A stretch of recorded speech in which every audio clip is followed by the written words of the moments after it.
ওয়াল্লাযীনা জাহাদু ফীনা লানাহদিয়ান্নাহুম সুবুলানা।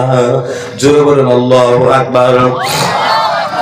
আল্লাহ রাব্বুল আলামিন বলেন, যারা নাকি আল্লাহর দুনিয়াতে আল্লাহর দ্বীন নিয়ে চলতে চায়, ইসলাম নিয়ে চলতে চায়, শরীয়তের উপর চলতে চায়, আল্লাহ রাব্বুল আলামিন তাদের জন্য তাদের চলার রাস্তাকে সহজ করে দেন। বলুন সুবহানাল্লাহ।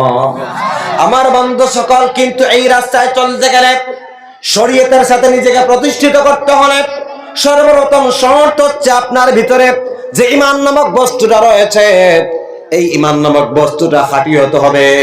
দুর্বল ঈমান হলে ইসলাম নিয়ে শরীয়ত নিয়ে চলা একজন মুসলমানের পক্ষে কঠিন হয়ে যাবে। কথা বলে ঠিক না বেটি?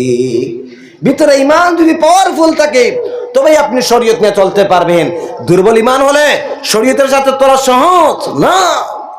রব্বুল আলামিন কোরআনুল কারীমের মধ্যে ঘোষণা করেন, ইয়া আইয়ুহাল্লাযীনা আমানু আমিনু।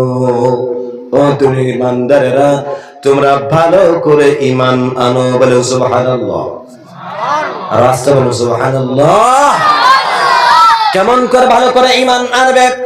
ইত্তাকুল্লাহা হাক্কা তুকাতিহি ওয়া লা তামুতুন্না ইল্লা ওয়া আনতুম মুসলিমুন। জোরে বলুন আল্লাহু আকবার। ইত্তাকুল্লাহ, এবং আল্লাহ তাআলাকে ভয় করো। ওয়া লা তামুতুন্না ইল্লা ওয়া আনতুম মুসলিমুন, এবং মুসলমান না হয়ে মৃত্যুবরণ করো না। বলেন সুবহানাল্লাহ।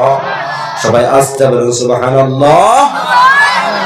দেখছেন, আস্তে বলে কত বাবার চলে আস। আমার ভাইয়েরা, আল্লাহ বললেন ঈমানদারকে মুসলমান না হয়ে মৃত্যুবরণ করো না। আমরা তো অবশ্যই মুসলমান হয়ে মৃত্যুবরণ করব, যেহেতু আমরা মুসলমান। কিন্তু আল্লাহ এখানে কেন বললেন মুসলমান না হয়ে মৃত্যুবরণ করো না? আল্লাহর এই কথার মধ্যে যুক্তি আছে না নাই? যারা বলেন যুক্তি আছে না নাই?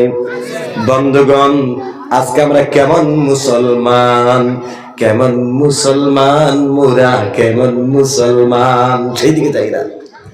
আমার বন্ধুগণ, আজকে মুসলমানদের তরুণ যুবক যুবতী, আপনি আপনার কি কাটালিয়া নাকি?